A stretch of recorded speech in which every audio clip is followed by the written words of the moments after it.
Test, test,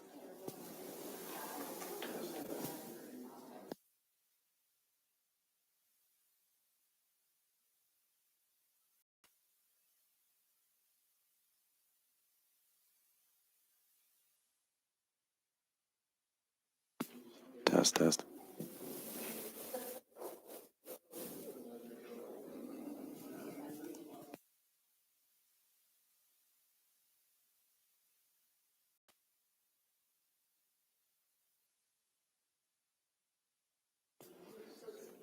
test, test,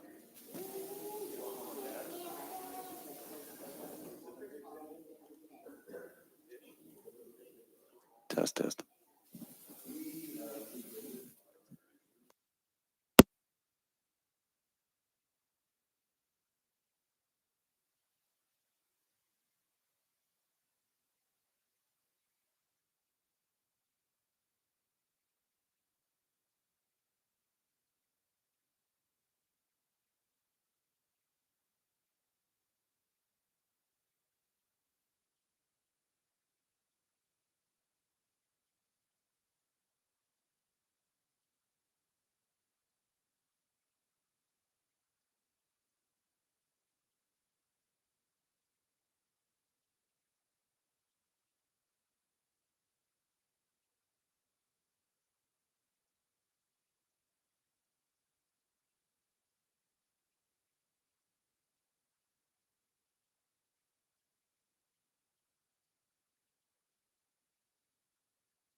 Good evening. Thank you all for coming tonight. We're going to get started. Call to order the City Council meeting for Monday, November 17th, 2025. Please rise for the Pledge of Allegiance. I pledge allegiance to the flag of the United States of America and to the republic for which it stands, one nation, under God, indivisible, with liberty and justice. Roll call, Amanda. Mark Bittner, Here. Shannon Derby. Here. Bill Leclerc. Here. Doug Brand. Here. Bonnie Shimalunas. Here. Scott Steckmesser. Here. Adam Mahusky. Here. Darla Leclerc. Here. And Tim Petrie is absent. Okay, we can skip over 4 because Tim is not available this evening. On to number 5, introduction of invited guests. The first one, oath of office for firefighter paramedic Nathan Sikora.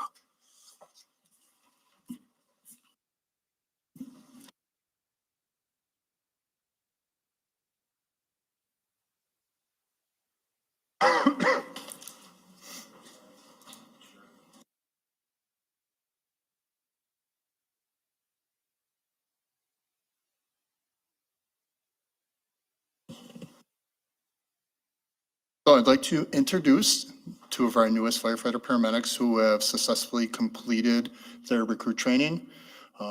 Anyone that's heard me talk about anything, this is a year-long process in which the firefighter paramedics learn the ways of the Two Rivers Fire Department, and that includes everything operations, the customer service, and the TRFD way, and the history.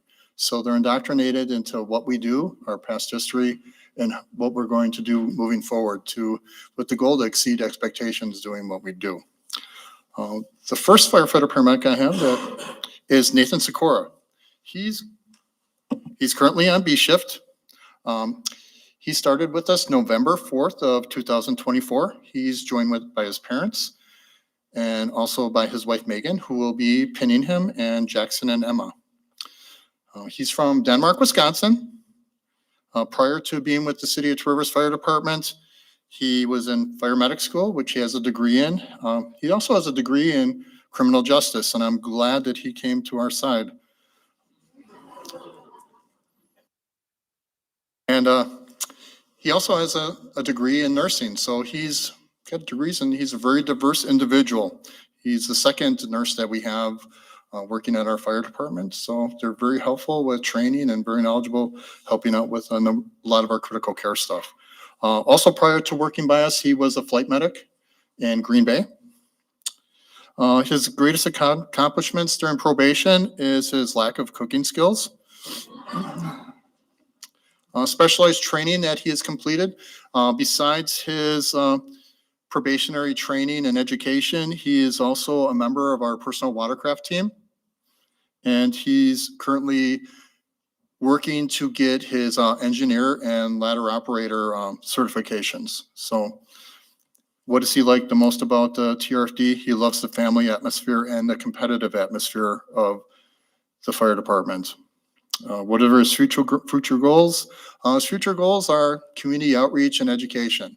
So I think he'd be a great member, helping with addressing disparities with healthcare in our community moving forward. His favorite hobbies are his hobby farm and going to the family cabin. And one of the interesting fact about him is he can quote every line from Seinfeld. So with that being said, he's going to get sworn in by Amanda, and then his wife Megan will come up here and pin him.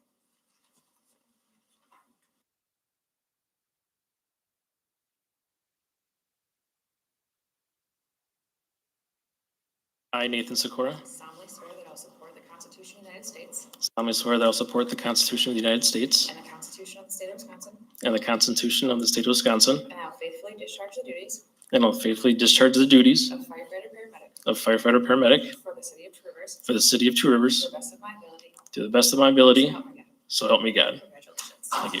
Congratulations. Thank you. now has the privilege to going from a yellow helmet to one of the black helmets, as our experienced operators have that have completed probation. So congratulations.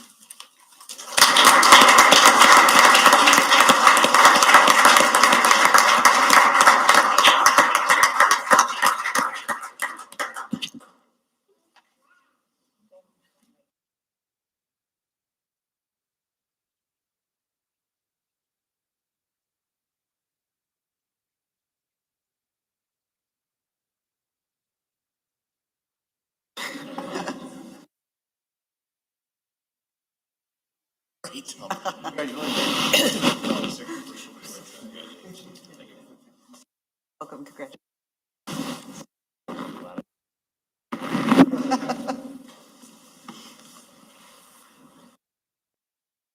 Hunter.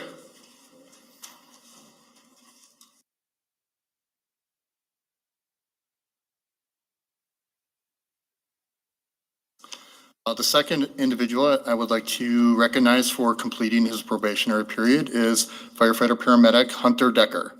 Hunter is assigned to B shift, and he also started November 4th, 2024. In attendance, he has family, his girlfriend Taylor, and I believe Taylor is going to do the pinning. His hometown is Green Bay, Wisconsin. He attended Roncalli High School. His education, he's completed his fire medic associate degree program. As far as other experience in life that he's had, he is a member of Operation Freedom Sentinel in the United States Army from 2016 to 2025, where he was deployed as a squad leader in the United States Army overseas. Other previous experience that he's had is he worked for Richland County Emergency Medical Services. And his greatest accomplishments during probation is being a better cook than Nathan. As far as specialized training completed, he recently qualified to be eligible for the Manitowoc County SWAT team. What has he enjoyed most about working at the Two Rivers Fire Department?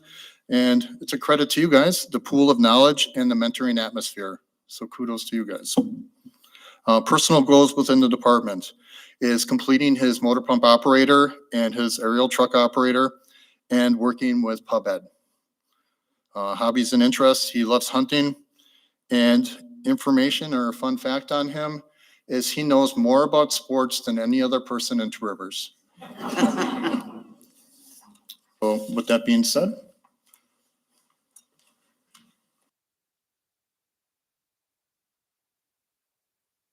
Hi, Hunter Decker.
Okay, on to C, proclamation.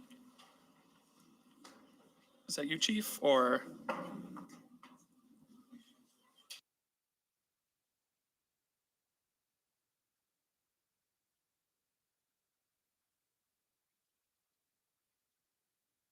The other chief heading up, so I thought he was taking this too.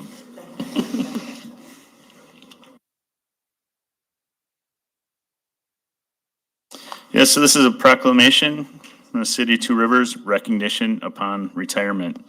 Whereas Karen Elson Peter joined the ranks of the Two Rivers Police Department on March 20th, 1993 as a part-time police officer and later advanced to the status of full-time police officer on October 1st, 1994.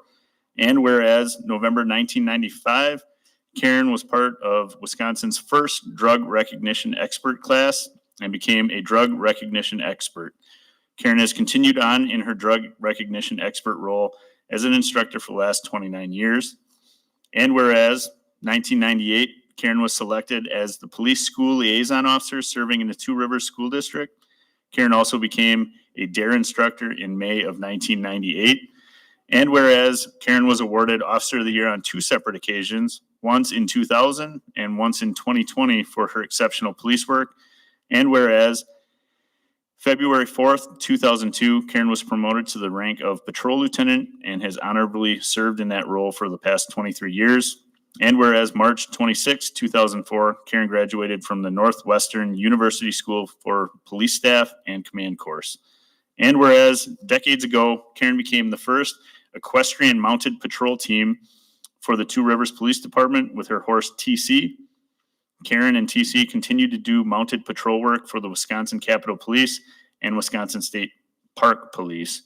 And whereas in 2023, Karen became a certified therapy dog handler and has since worked as a team with the canine Daisy, bringing her to numerous critical incidents, Aurora hospitals, community facilities, city departments, and events. And whereas Karen volunteered a great deal of time to the community through her therapy canine handler work, crime prevention, Citizens Academy, Police Lights of Christmas, National Night Out, Concern for Police Survivors Kids Camp, Shop with a Cop, numerous coaching opportunities, charity sports events, police cadets, as well as valued field training officer and mentor. Karen took great pride and dedication to be a leader and providing the best customer service for the city of Two Rivers. And whereas Karen represented Two Rivers Police Department admirably, both county and statewide, as an instructor and member of numerous professional organizations, committees, and boards, and consistently provided exceptional customer service and professional law enforcement services to the citizens of Two Rivers, as evidenced by plenty of thank you cards from different organizations and citizens, as well as numerous commendable performance reviews by her supervisors and colleagues. And whereas Karen retired November 15th, 2025, after serving the city of Two Rivers 32 years with dedication and distinction, and now therefore be it recognized that the city of Two Rivers hereby expresses its gratitude and appreciation for Karen A. Elsenpeter and her contributions to the Two Rivers Police Department and the community of Two Rivers. And be it further recognized that the city of Two Rivers extends its best wishes to Karen for a long, healthy, and happy retirement. And be it further recognized that a copy of this proclamation be forwarded to retired Police Lieutenant Karen Elsenpeter in token of the city's thanks for her many years dedicated service to the city of Two Rivers.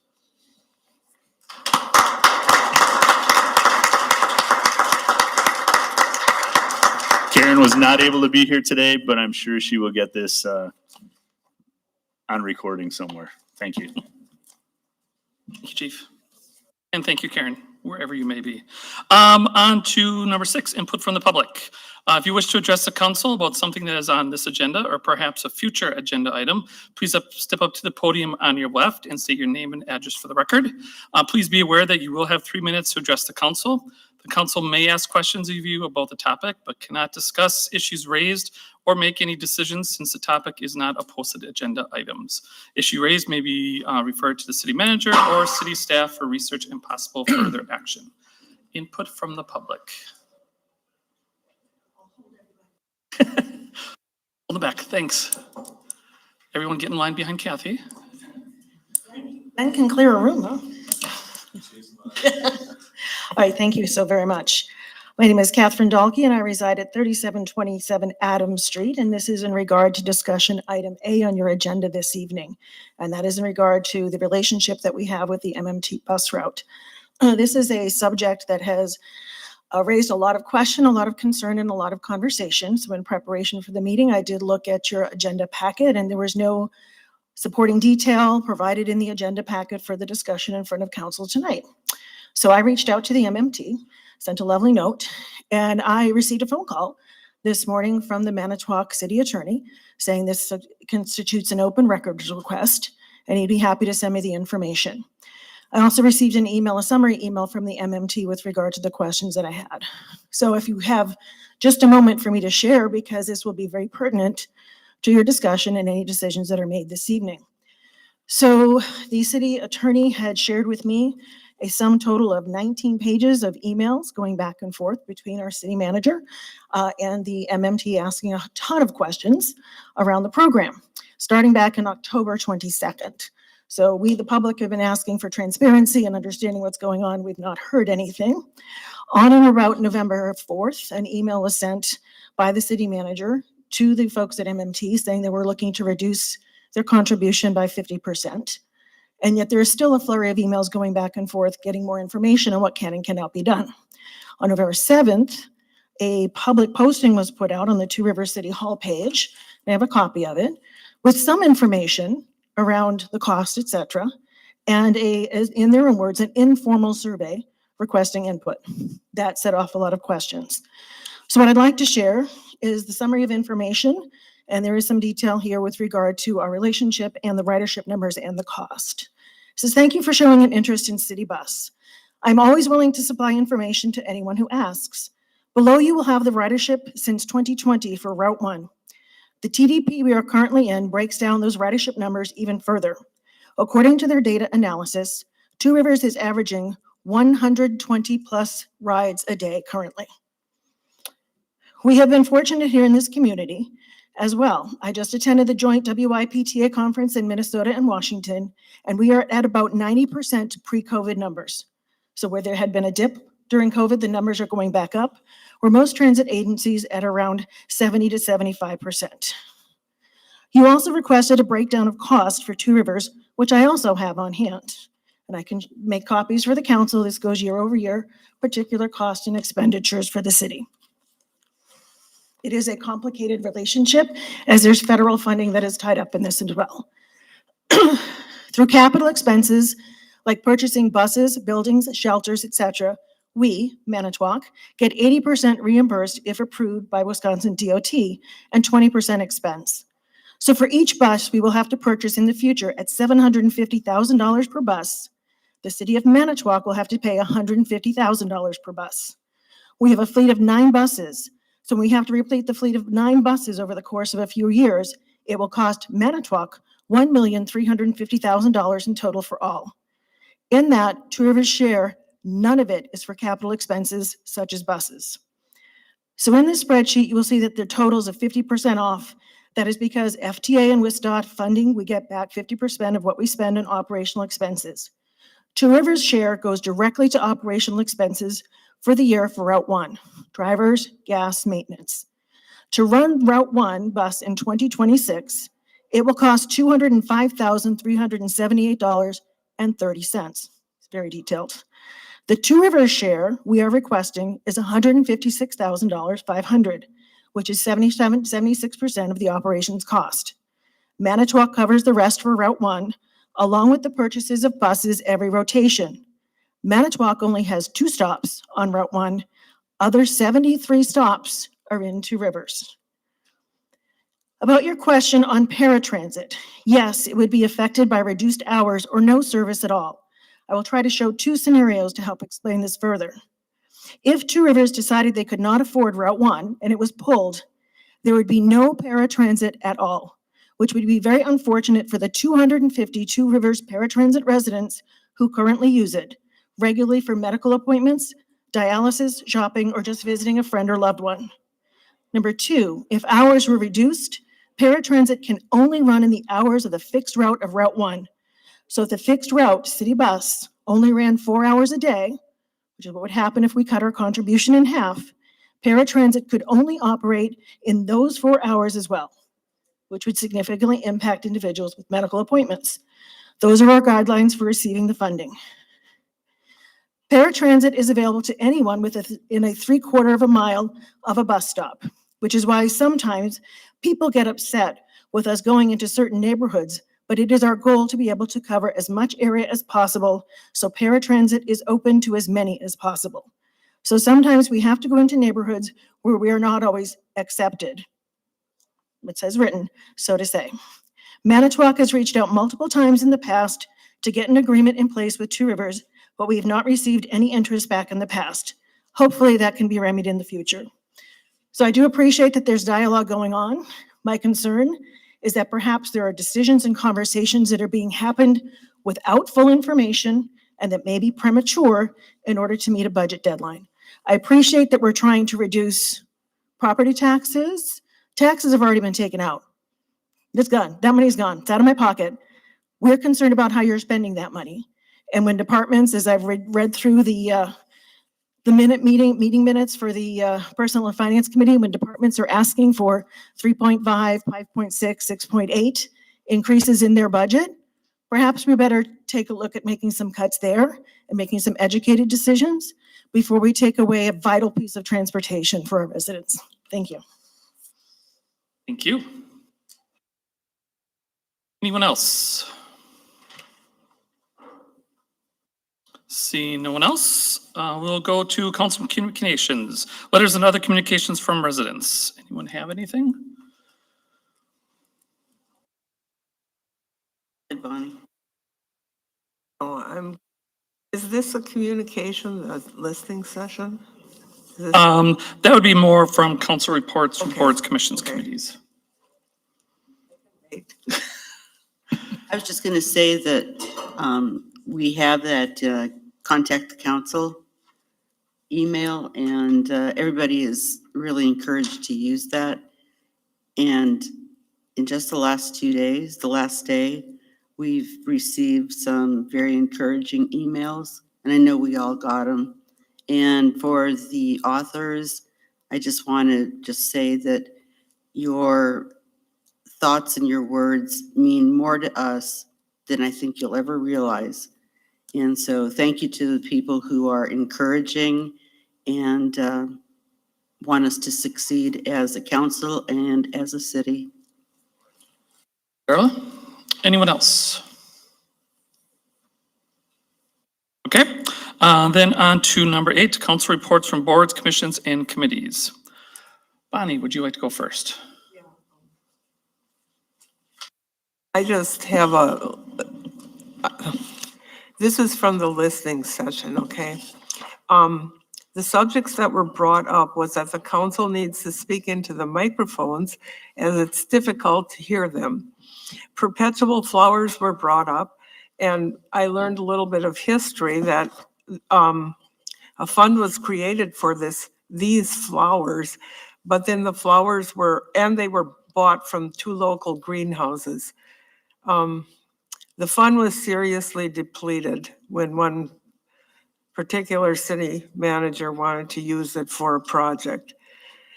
The cemetery, people wanted to know how much it was to open a grave and so forth. And one person did, because they didn't want to pay more in the winter time, and I don't know,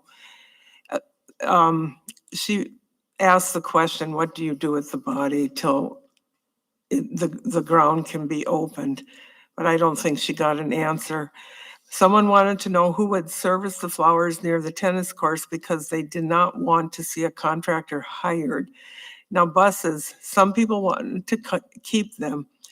The question was asked, if you want your property taxes to go up and go to Manitowoc, but people still favored the bus, as some people go to the doctor on the bus and some go to work on the bus. And more general questions were parks, or comments and questions. Parks and fishing are low priority.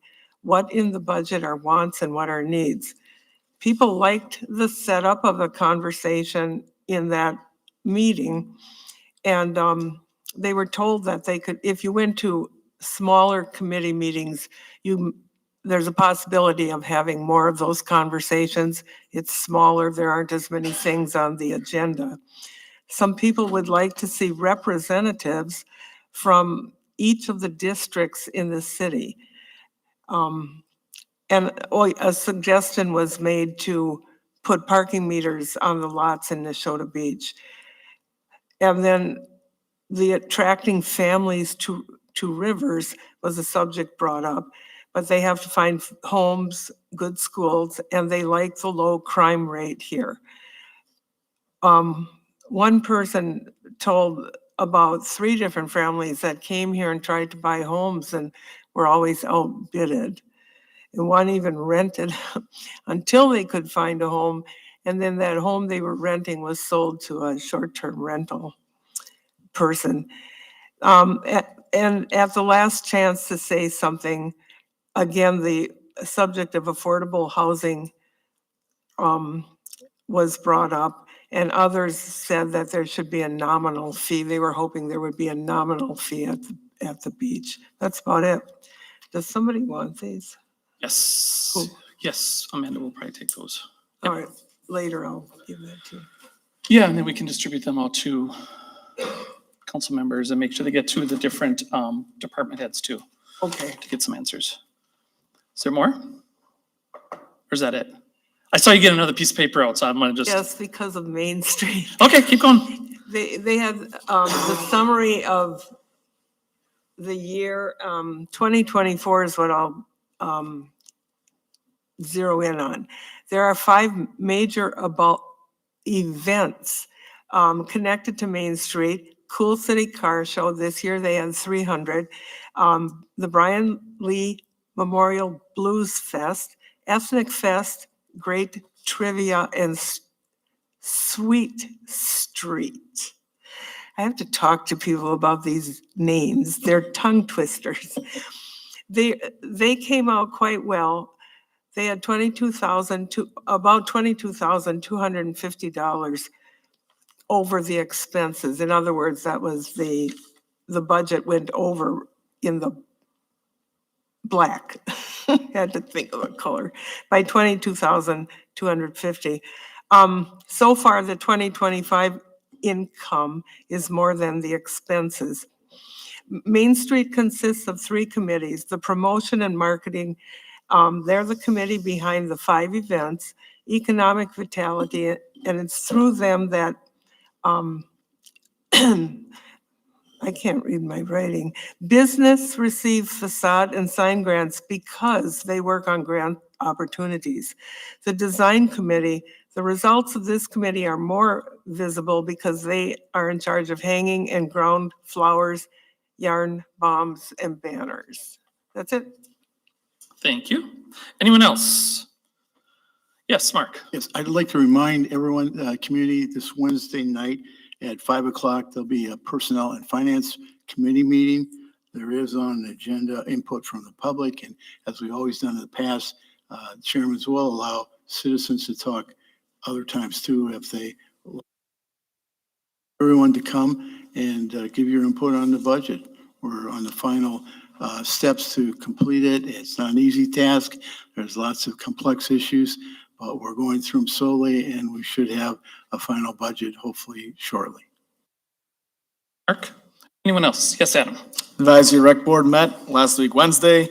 We talked about a couple of things, including the boat launch fees, which went up very small for the first time in a long time. Talked about some of the Neshodo Park beach signage project.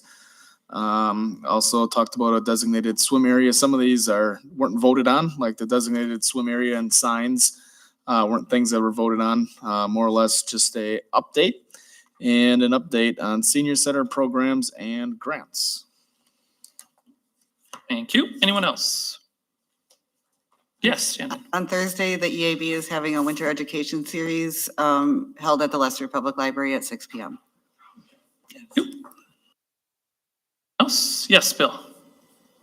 At the listening session, we talked about parking at the beach, discussed different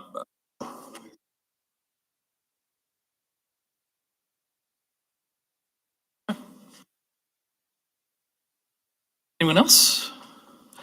Okay. On to consent agenda. Under A, we have presentation of minutes. We have the city council work session from October 27th, 2025, and the city council regular meeting for November 3rd, 2025. The recommended action will be a motion to waive reading and adopt the minutes. Under B, we have minutes of meetings. First one is from the Business and Industrial Development Committee, Community Development Authority from October 28th, 2025. We also have the Room Tax Commission from October 29th, 2025, and the Public Works Committee from November 5th, 2025. And we also have the Plan Commission from November 10th, 2025, Explore Two Rivers Board of Directors from November 11th, 2025, and the Advisory Recreation Board from November 12th, 2025, and the Architectural Control Committee from November 13th, 2025. The recommended action will be a motion to receive and file. And then under C, we have a summary of verified bills for October 2025 of $2,222,607.06. The recommended action will be a motion to receive and file. The recommended action for the entire consent agenda will be a motion to approve the consent agenda with the various actions recommended. Do we have a motion? I'll make a motion to approve the consent agenda with the various actions recommended. Thank you, Adam. Second by Shannon. Any council discussion? Seeing none, we'll do a voice vote. All in favor indicate by saying aye. Aye. Anyone opposed? Motion carried. Thank you all for that. On to number 10, city council discussion items. The first one under A, City of Two Rivers financial contribution to Maritime Metro Transit Route 1. So, good evening, everybody. We've been having a good community conversation over the last couple of weeks about MMT Route 1 and how important it is for Two Rivers and how it is funded. Two main things have bubbled to the top. One, Route 1 is very important and it needs to be retained. Even if that means property taxes have to be increased to continue our annual contribution. It's been called a moral obligation and something we should pay for, even if we think property taxes are already too high. Two, that annual Two Rivers property tax contribution to MMT Route 1 is increasing at an unsustainable rate. Exhibit A, the chart. It's up 44% in 4 years, which is a heck of a lot faster than local revenues have been increasing. A reminder, we use property taxes to pay for that and only property taxes to pay for that. Residents want to see the connection MMT offers, but with a lower dependence on property taxes to bring it here. So to that end, we have been in discussions with MMT on a variety of operational changes that could be implemented by the end of 2026 that would allow the route to continue its critical daily operations, but with a lower property tax contribution from TR residents. I've had a lot of conversations and discussions over the last 2 weeks on this issue, including with several on the council. Reducing property tax payments to MMT was discussed at last week's Personnel and Finance Committee meeting as one possible way of many decisions that could be made to close the 2026 budget deficit. And we're always looking at a budget deficit at this time of year for the following year. Because Route 1 is such an important topic and in the spirit of transparency and public dialogue, tonight is a good time for the council to discuss in public how they feel on this topic and how they would prefer future MMT funding to be handled. No vote tonight, no motions need to be made. This is just general discussion for public dialogue and transparency. But before we get into your part, allow me to go through a few more details. Next slide, please. Maritime Metro Transit is a division of the Department of Public Infrastructure for the City of Manitowoc. Average number of rides in a year is between 28,000 and 30,000 rides, not riders. Average number of rides in a month is just over 2,300. The busiest times of the day are between 6 a.m. and 9 a.m., and then again between 2 p.m. and 5 p.m. Biggest stops in TR are the library, grocery stores, Pick and Save, Piggly Wiggly, the Senior Center, Aurora Hospital, and Mueller Manor. Route 1 has been here since 1978. It's 18.5 miles long, an extra 3 miles if you include the high school. It takes 1 hour, 75 stops, 14 buses a day, only 7 on Saturday, and it runs from 5 a.m. until 7 p.m. 5 a.m. until 7 p.m. Funding. Our 2026 contribution is up to $156K. Like I said earlier, that's up 44% in 5 years, and our property tax revenue is up 7.5% in the same time period. So one went up 44%. How we pay for it went up 7.5%. So how much are TR property taxpayers paying per ride? We're paying about $5.20 per ride is what the property taxpayer is paying. Single ride is $1.50 for a single rider fare. It's been that way since before 2015. $30 a month for the unlimited pass. The drivers are unionized and they're represented by Teamsters. These are good paying jobs. Expenditures over that 5-year time period from 2021 to 2025, expenditures are up 57%. This kind of adds to the unsustainable point of it. They are currently updating their transit development plan, fares and route schedule and all operational details. Those are all figured out every 5 years when they update their transit development plan. It's happening right now. It's open. They're updating it. It won't be done until next year in springtime. So you only get one crack every 5 years to change things. So now is a good time to look at it and change a few things around the edges. Nobody wants Route 1 to go away. Their next buses will cost between $750,000 to $800,000. Capital versus operations. Capital purchases are funded. It's 80-20. It's 80% funded by the feds, 20% by local contributions, while operations are 50-50. 50% fed, 50% local operations. Next, sharing a few results of the poll. That's a little hard to see, but thankfully you all have computers in front of you. So out of 308 people, this is our quick pulse in the community for our public opinion poll. First one, before today, were you aware that the city of Two Rivers even contributes anything towards MMT? Half the community had no idea. So if nothing else, we accomplished a bit of public education, and now people are well aware of that fact. Have you or somebody else that you know used MMT Route 1 in the past year? You can see the results of that. Quite a few people. Next slide, please.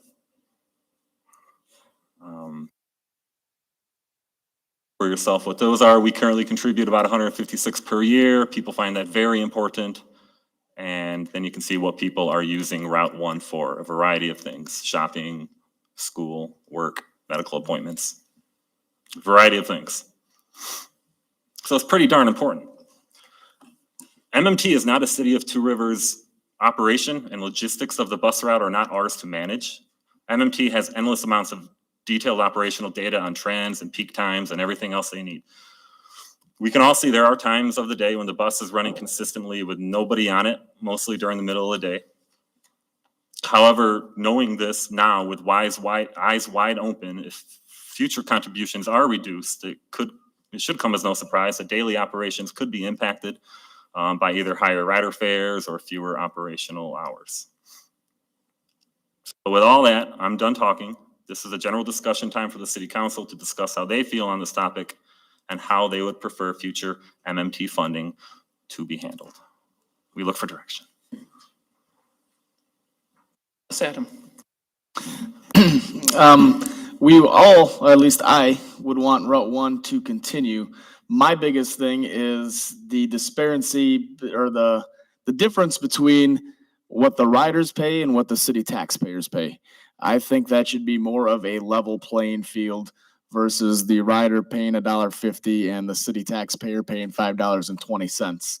I think that needs to be more in line with each other, maybe closer to somewhat of a 50-50 or somewhere there around 60-40, something like that, mix of that. And I mean, we have residents in our city that also drive cars, and those expenses have gone up.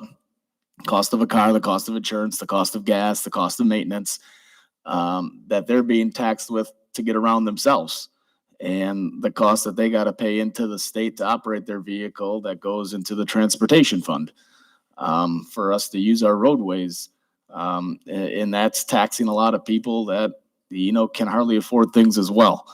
And it just needs to be more of a level playing field. And I know that's not our control, but I think that's the voice we need to send back to MMT. And hopefully that they understand and hopefully agree with that as well, that $1.50 is probably too light and the taxpayer shouldn't be paying $5.20. It should be more level. Yep, Darla. Before I make my comment, when was the last time that the fares were raised? When was the last time? The monthly fare has been adjusted far more frequently. The single rider fare hasn't been touched in over a decade. Right. Well, I'll tell you what, this was a huge subject at the listening session, and people were pretty passionate about it, and I don't blame them. We can't have this go away, but we have to be able to manage it as best that we can. And one thing I wanted to know, Kyle, is that, and maybe I think we might have already covered this, but I'm not sure, is first of all, is the school district contributing, or is Aurora, or I think we go down to LTC as well. So are any of them contributing to this program? I listed 5 or 6 top spots that they're going to in Two Rivers. None of them are contributing. So no. We have reached out to the school district and the hospital to have those discussions to see if they are willing to help share in this community burden, especially considering the hospital is one of the top 5 stops for them. Hopefully we can get there and it can be a shared contribution so the city doesn't have to pay for all of Two Rivers portion of it. The 1,000 Rides, not necessarily riders. They double count. That's $1.50 for each, even though it's, you're saying it's only rides, not rides.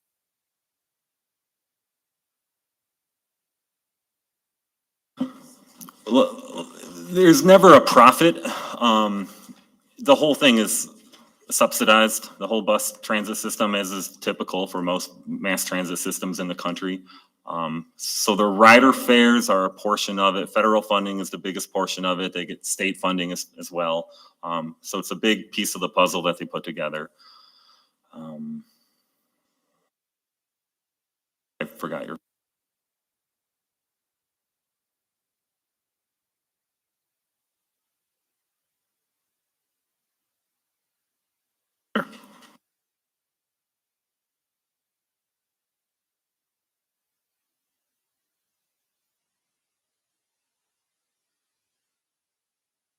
Better cheaters than I have. Hang on.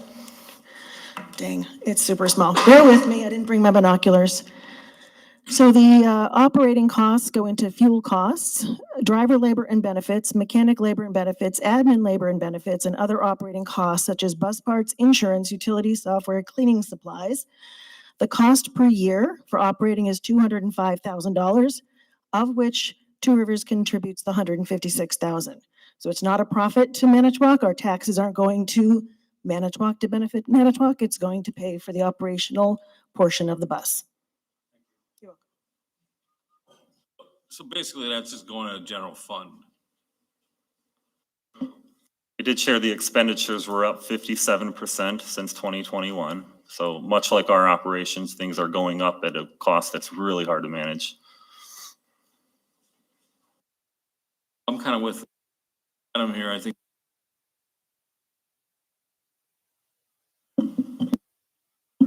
I just want to make sure that it would be still affordable to those who need it, you know, reasonable and affordable. There are other agencies that are involved with people who are hard pressed to afford things. So maybe this could become part of that discussion as well. It's just a thought. I mean, you know, there's got to be some help. I mean, donations or, you know, whatever is out there. And I don't know if they look at stuff like transportation. Maybe they do. We just aren't. And I think $1.50 is way too cheap for a ride. I think that's beyond reasonable. That to go up $1 is more than fair for the general taxpayer. You look at any time you need to get a ride from a taxi, or for those that are hard pressed, we have the Trust Car in Two Rivers, which volunteers. Those are volunteer rides. I think the ARDC does some stuff in Two Rivers as well, or the Manitowoc one that helps. I'm trying to think of the name. I think they run out of Brent Busing. There's another one. Assist to Transport is another one. Those are really expensive. So there's other opportunities for people to get those rides, especially if it's for medical situations, and stuff like that. Bonnie, do you have something? I don't think, I was just curious what Manitowoc had to say. Do they know that you're thinking of backing out? I guess not. But I'd like to I would like to see a task force working on this somewhere along the lines what Darla said. And if the city is exploring, what have you found so far? What I mean is, there were ideas passed out, like your shuttle bus. I had an idea of a minibus or something like that, going around Two Rivers and then taking them to Manitowoc if they have to go that way. Because Manitowoc has that central building that all the buses come there, so they can connect to a different route, which I'm sure they'd have to pay extra for, but you know, if they need to get somewhere. And I have learned that diesel fuel has risen substantially. This is part of the problem.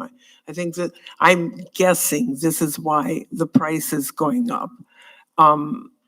That's really all I know for now. That's, I wonder in our analysis, if we looked at the peak ridership period, if we were to adjust, I think we need a bus, but I agree with the fair ideas and things, but if we were to adjust our contribution to Manitowoc, where by our local citizens, hours of the day. Oh, I see. All the day it seems more empty than maybe in the mornings, so that may be an. I also see 5 or 6 stops you had.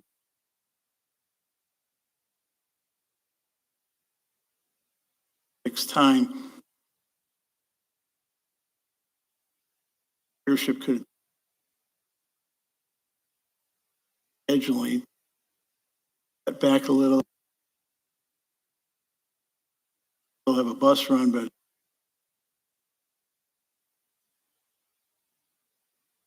there seems 70 cents a mile. Cars these places costing citizens a lot. Take care of people in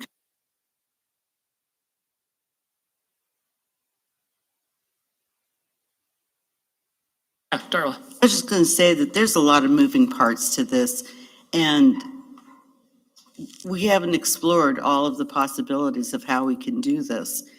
And I mean, we're still in the process. So I want people to know that this isn't going to happen overnight. You know, we're going to have to work with MMT, and we're going to probably be working with Manitowoc closely. I'm not sure. But we're not going to let the people of our city down. We know that there are things that they need, and we've been providing it. And I mean, there's one thing about saving money, which totally makes sense. But then there's also, we don't want to forget the people factor. And we have to balance that with the bottom line. We all want to spend our money prudently and keep your taxes down as best we can. You're not going to be forgotten, and have a work session. Could we do our next work session to really do a deep dive on this? It won't be the next one, but maybe the one after that. The next one's going to be a deep dive on room tax pitch and the budget. So that'll be a lengthy one. Well, maybe the next one, because that'll allow you to get answers back from these, institutions and have a chance to get a response from any of the emails that you've sent over to MMT and Manitowoc. As we review these options, I think we should review them. But the payment, is that a lump sum payment, or is it several installments to Manitowoc, or what's the timing of the payment required? It's been quarterly traditionally. Moving forward, we are talking about having some kind of a contract in place with them. But we don't have a contract at this point, right? No, but I think it would be beneficial for both parties, and they agree that we should have a contract in place. So we'll move on that front, and as part of that contract, it would include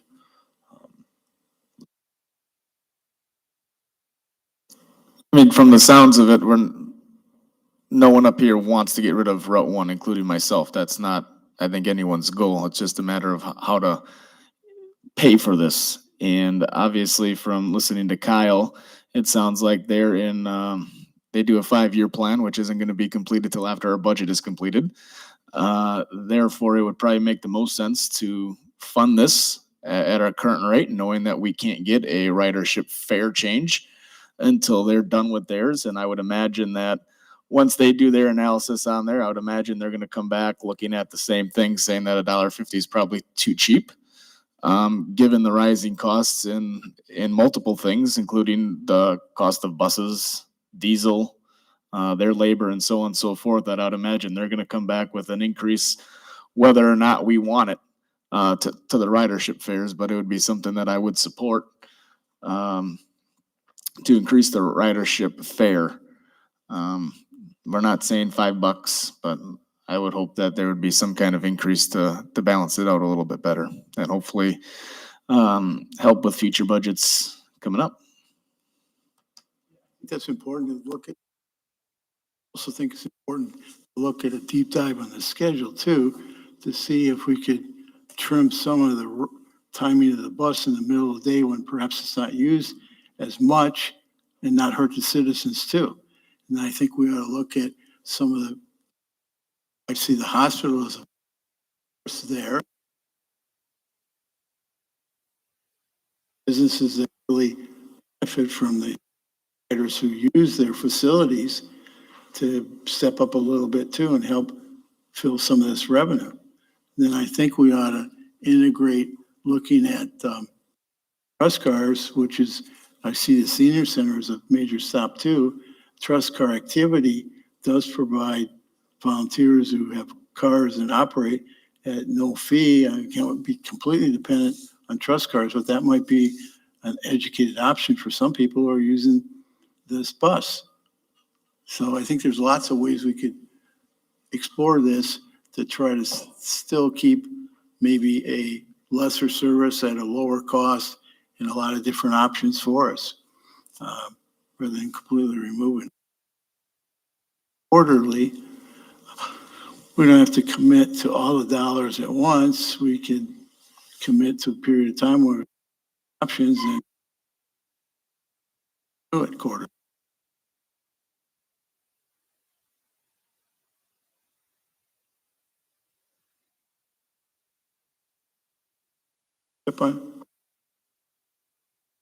What is that It's like fee? $15 and then you get a punch card.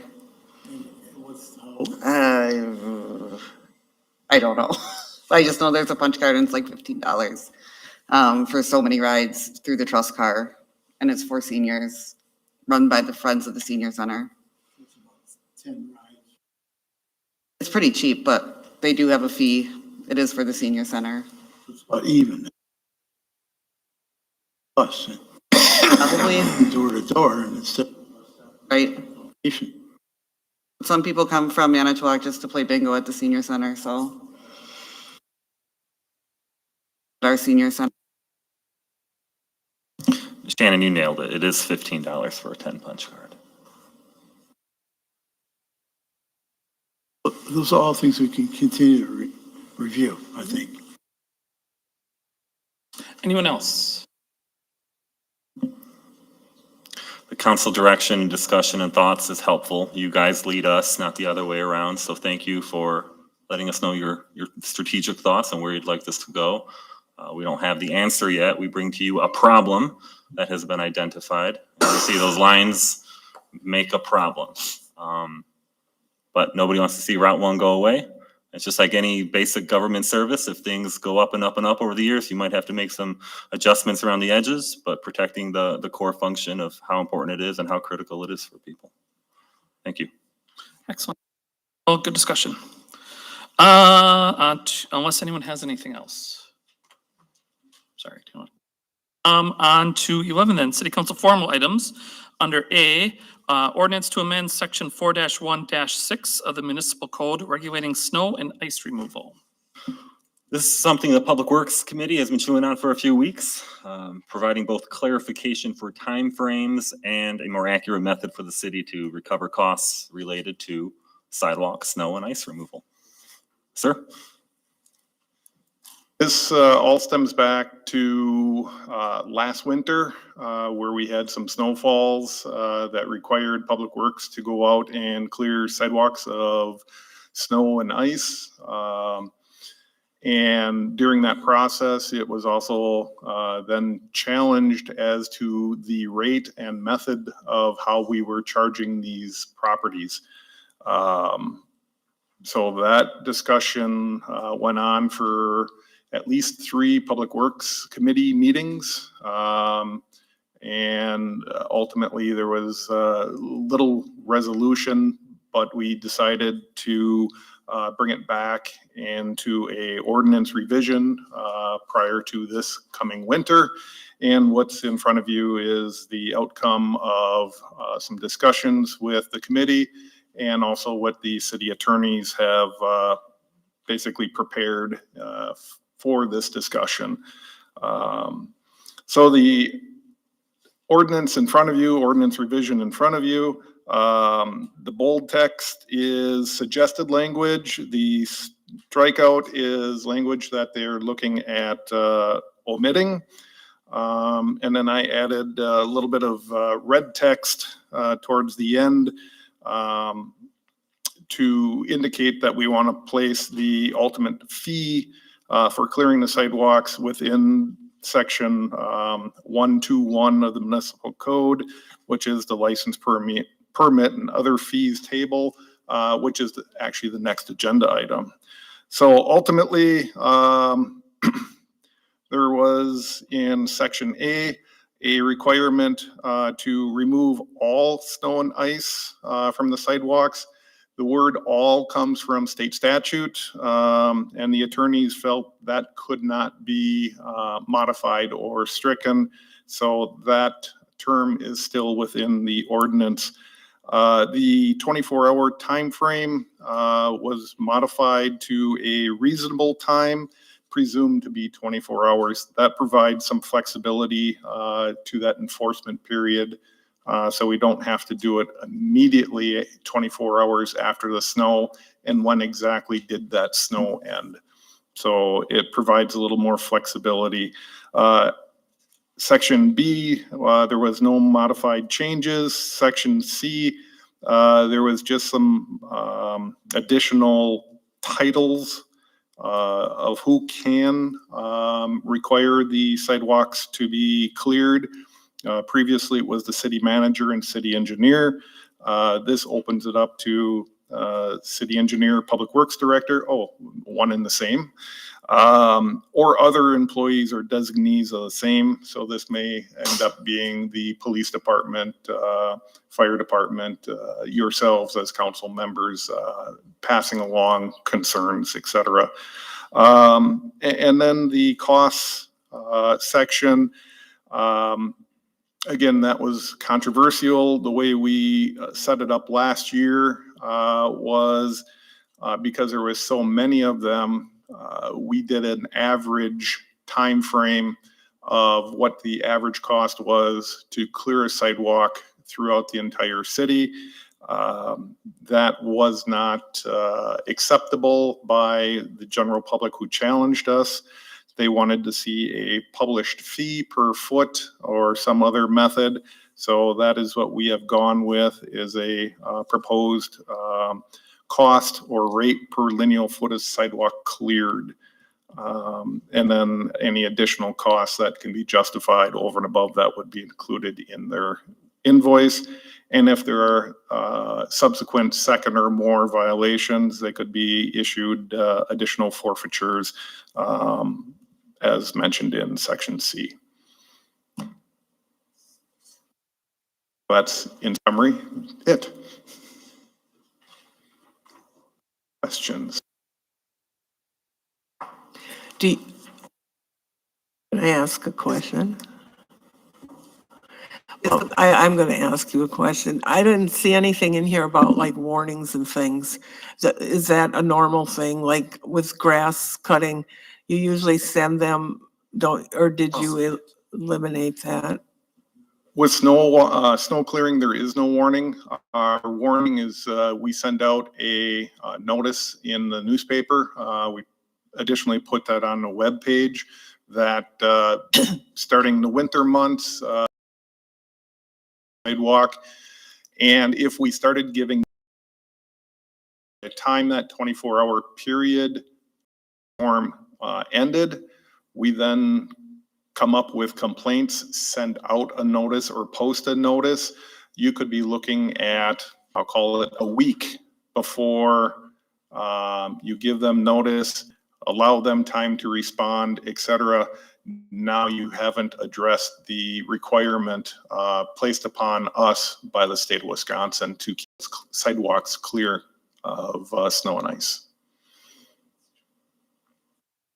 The other thing I noticed too, the dangers of walking on a snow-packed or icy sidewalk. You could break a leg and hurt yourself on it needs slightly, but sidewalks are dangerous. So, and it comes down to state statute requiring municipalities to take action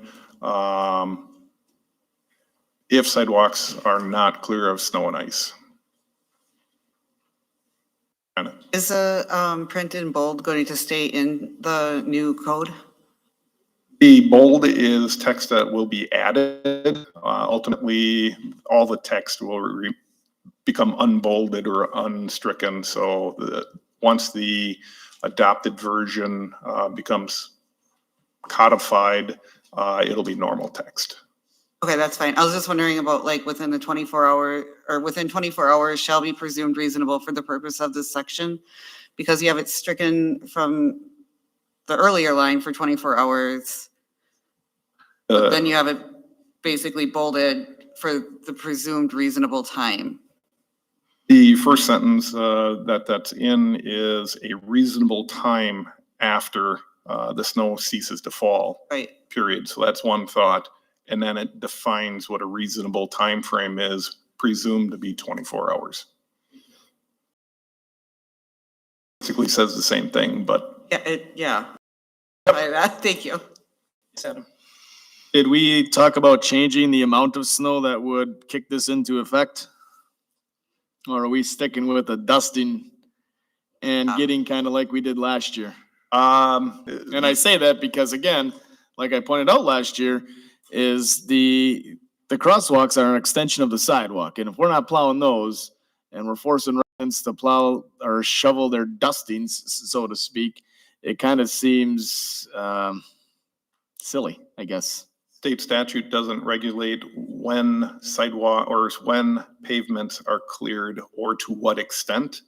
If you want Public Works to have bare pavement after every storm event, I can definitely do that. Show me the money. I'm just saying, does it make sense to do one, not the other? That's what I'm saying. Public Works does not clear snow on residential streets less than 2 inches of depth. Right, so I think we're being a little too harsh on residents to clear a dusting of snow when you're gonna use the same argument that they're using for transportation, yet they can't cross the road because they're gonna be traveling over the same amount of snow in a residential neighborhood. That's the problem. I'm not saying it has to be 2 inches. I'm not saying that, but I think a dusting is a little harsh. And that's what we did last year, was a dusting. Well, it started off as an inch. By the time Public Works got around to the snowfall in question, it appeared to be a dusting. It was a dusting. Well, what if we came It was up a with- dusting. I think you would go to most people up on this council and they would say it was a dusting. But right now, the attorneys did not codify a quantity of snow because a dusting with a freeze could turn into ice. And now we're not going to address the icy condition. So it's a safety concern. What that does do is provide us, again, some latitude to make those judgment calls. Yeah, because I mean, are you expecting people to put down salt? Are you expecting them to put down sand? And sand is fine, but you stop providing sand once you get past what, Piggly Wiggly or the fire department? We have, I mean, still they're 2,000 they're scattered more along the south side than as you go further up and out, they're scattered far less. Your barrels. barrels have been reduced because of lack of use. I'm just asking how you expect us to do this as residents. Again, And you have a very old population here as well that can't go out after every dusting and drive around town to find a blue barrel, is what I'm saying. And we're kind of attacking minute things here, in my opinion. And I think there should be some kind of a set limit as to when this kicks into effect. Remember this, all these kind of things were kicked around and talked about as very valid points at the Public Works Committee for weeks. And it was hard to nail it down to a sentence that gets codified. So they ended up, I think the committee just kind of got to this language as, you know, the human element and judgment calls and some latitude and flexibility instead of a codified whole, you know, handcuffing our hands to exact language like that. Hard to boil it down to a sentence, I think. I just wanted to be clear because last year there was a lot of unhappy people, including people that are sitting up here behind the microphones, and a lot of residents that we heard from, that City Hall heard from, that showed up at committee meetings as well, or wrote letters and wrote emails. And I don't think it's, in my opinion, it's not cleaned up enough to protect that from happening again. I get a little bit of clarification as to what the statute requires here.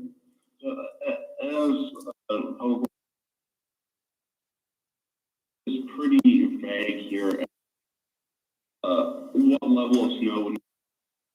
It says the Board of Public Works shall keep the sidewalks of the city clear of snow and ice where owners or occupants of abutting lots fail to do so. The important thing to note there is that if the city has notice of that and goes 3 weeks without removing that ice and someone were to slip and fall, then if the city's on notice, then the city would be liable for those person's injuries. So it's not that we need to set a specific inches or amount of snow, but the city does need to be careful here that if the city's on notice that someone's not plowing their sidewalk and the city waits 3 weeks, if someone slips and falls, then the city's liable for that. Well, I think that's a little harsh. So you're going to tell me that if the snow freezes or water freezes, that the city's going to go around and look every 24 hours to see if that happens? I mean, we have fluctuating temperatures here pretty good and pretty frequently. I mean, it was cold just before, it's warm now. You could get water to freeze within 24 hours, and what are we going to go around and inspect them just so we don't get sued? I would say, sorry, maybe I should clarify. I didn't say anything about a 24-hour period. So the point is just the city. Well, that's what our ordinance is going to say. It's aware of snow that's not being plowed.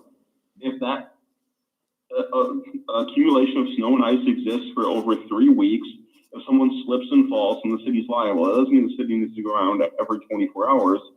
But if the city is aware of snow and ice and it waits 3 weeks, longer than 3 weeks to take action on it, then the city can be liable. So whether that's the city relies on members of the public to notify of conditions and then takes action after that, I guess it doesn't really matter how the city becomes aware of it.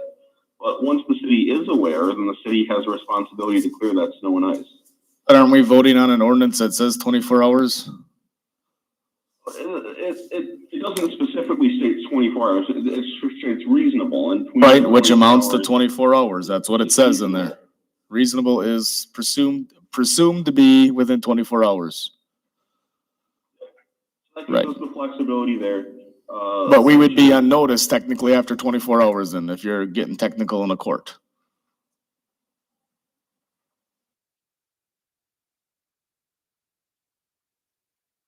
The point here is to increase the flexibility over what we currently have. And rather than saying 24 hours, we say 24 hours is presumed reasonable. That doesn't necessarily mean that is the case, but it gives the flexibility for the city and its prosecutorial discretion to decide not to remove and cite for that.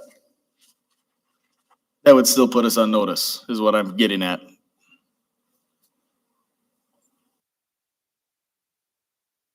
That's what we're putting in our ordinance. So that would technically put us on notice. Citizens on clear the Right, but if it's not and someone slips and falls, what's the difference between 24 and 48 hours? Nothing. I asking to turn reasonable 24 hours, and we're not going to patrol every sidewalk in the city, but if someone complains about it, then it will be our responsibility to make sure that that sidewalk is specifically cleared. It's, you know, I don't think we can link a street dusting of snow and a sidewalk dusting, because a car doesn't slip and fall like an elderly person could on a snow-covered or icy sidewalk. So Adam, I think there's quite a distinction between a street dusting and a sidewalk dusting. And what it's saying is if there's reasonable notice, reasonable time, they should get it cleared. And if we don't hear a complaint, right, about a sidewalk on the south side or the north side that isn't cleared, and we hear about it, then it's our responsibility to make sure it is cleared, right? That's what we're saying here? But Mark, how do you cross the street? From one sidewalk to the other sidewalk? If you say the street, if there's a difference between a dusting in the street and a dusting on the sidewalk, there's no difference. How do you cross the street? You have to use the crosswalk, which is in the street, which is the dusting of snow. So there's not a difference. The only difference, I think, is state statute requires one, state statute is silent on the other. So it's just about liability. That's the only difference. Valid point on practical terms, yes, but on legal terms, no. Yeah, well, we should not be patrolling for that. Don't have a choice because of state statute. So then we do it. So, well, the attorney says we're not patrolling, you says we are. Well, So what are we doing here? Because he's saying, no, we don't. You're saying we do have a right to patrol, we have to patrol. You just said. we are obligated to, by state statute, again, is remove all snow and ice, and it has in there in a 24-hour period after the snow has ceased. What we are doing is broadening that 24 hours to presume to be 24 hours. So it provides us some flexibility. Again, as the attorney has stated, that's once we become notified of a problem. Well, yeah, So but you said that we are obligated. we are obligated patrol. under state statute. Okay, to but he deal said with- we aren't. So which is it, is what I'm trying to get at. So maybe the attorney should speak up and say which one it is. Either we are obligated or we are not. Because when I asked the question of, when I asked the question of if snow freezes, water freezes, you said we would not be obligated to go around and look at sidewalks in 24 hours. Our public works director just stated the opposite.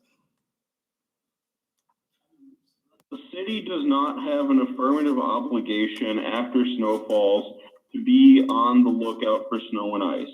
But there's a substantial risk that if snow and ice remains and the city is out there doing other snow removal activities, that the court might deem that the city has constructive notice, or that it should have known of dangerous conditions with snow and ice on properties if it's conducting its own snow removing activity.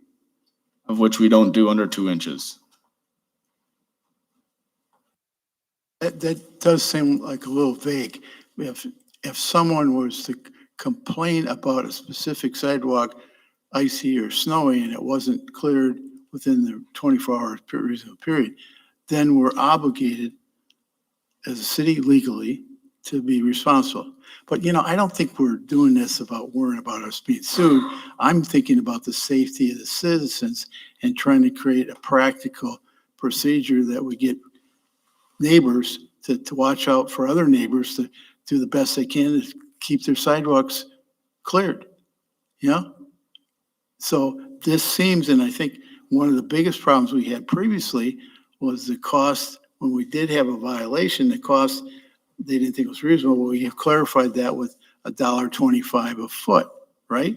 Right. So we did put that. So Adam, this is an improvement, I think. And it's a practical move to protect our citizens. We're not doing this to worry about the city getting sued. I want to protect the people who are walking on sidewalks. Well, and let's protect them when they cross the streets too. We should be sanding them, salting them, getting the crosswalks all taken care of after every dusting.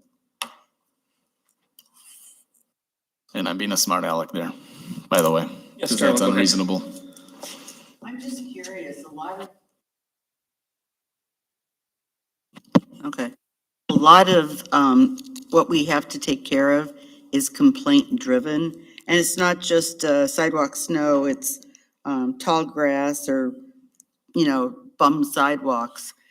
We have a lot of eyes that are out there, and we don't need to patrol for specific things, but if something is noticed, let's be a little bit more proactive.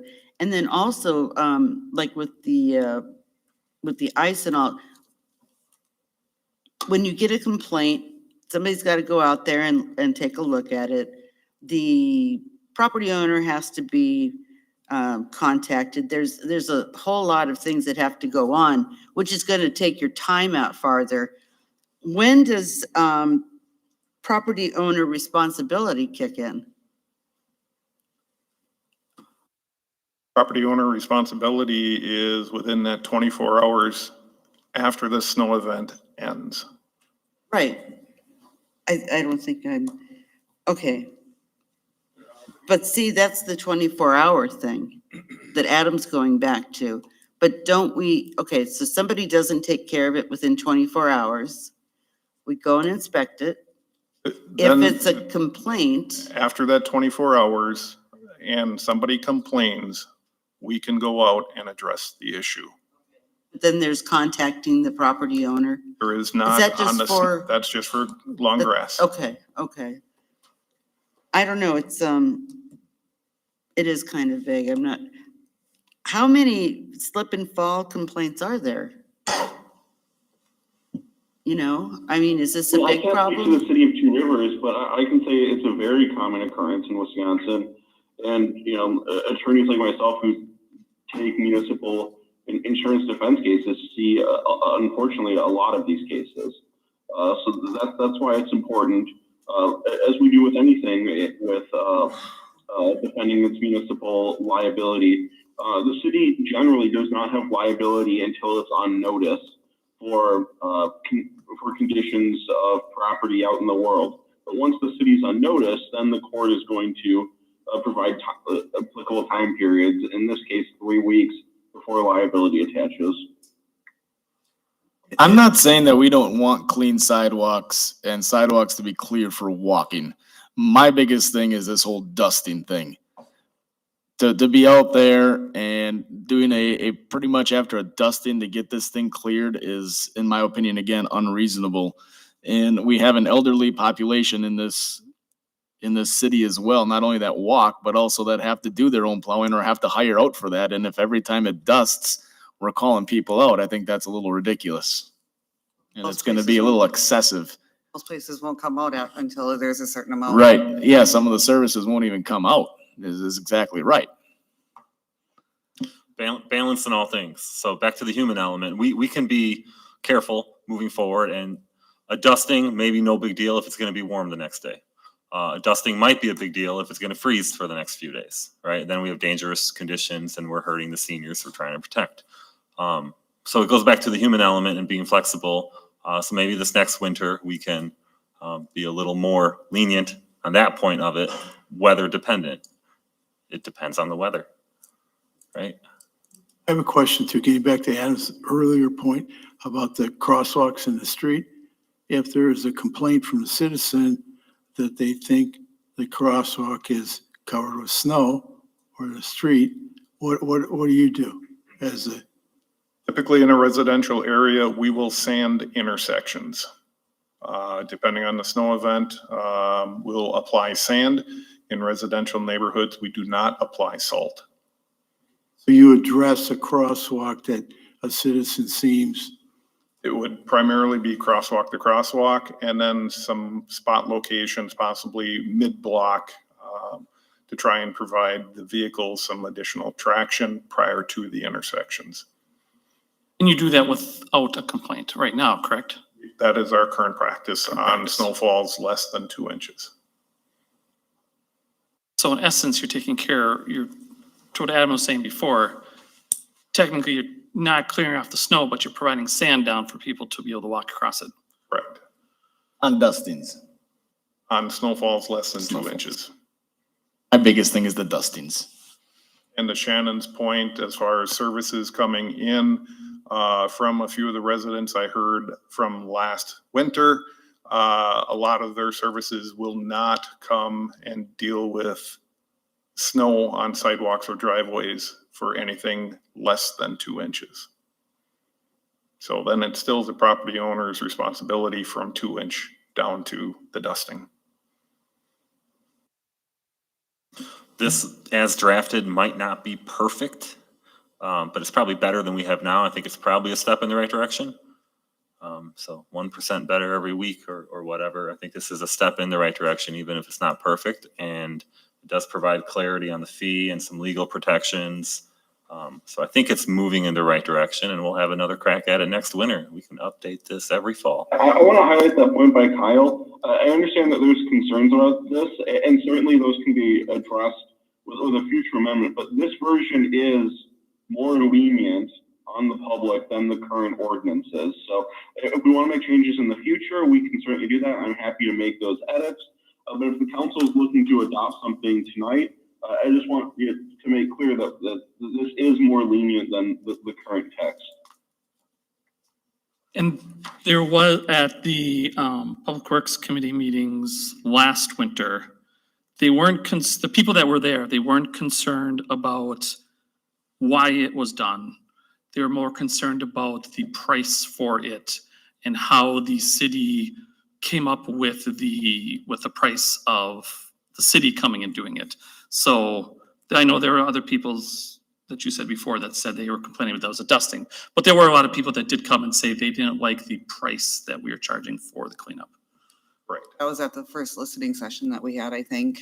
But I think we do have to look at amount of snowfall eventually, but this is better, it's more lenient, but it still seems just something about the dusting. I get it when you see more of your sidewalk than actual snow and it's just blowing across. You're like, why am I, yep. So, but yeah, this is better, but there still needs to be a lot of work done. We're trying to manage Mother Nature, and she's finicky. And And it's hard to put sentences around managing Mother Nature. I get it. But then there's also should be like a reasonable amount of snowfall or within reason when you can see the most of your sidewalk is still there versus when you have an inch of snow and you can't see your sidewalk. I get it. And, you know, I understand when it was like towards April, like the spring when we had that dusting and then it was like melting and had a big mound of sand and it was pretty awful. No, I think it was in January, but it was Oh, it warm. was? But it was warm. I just remember it being like really warm. Yeah, it was. It was warm. It was very warm for unseasonably warm. But I feel like that's where some of the reasonable, like within a reasonable time period. Okay, well, then it should be within a reasonable snowfall too.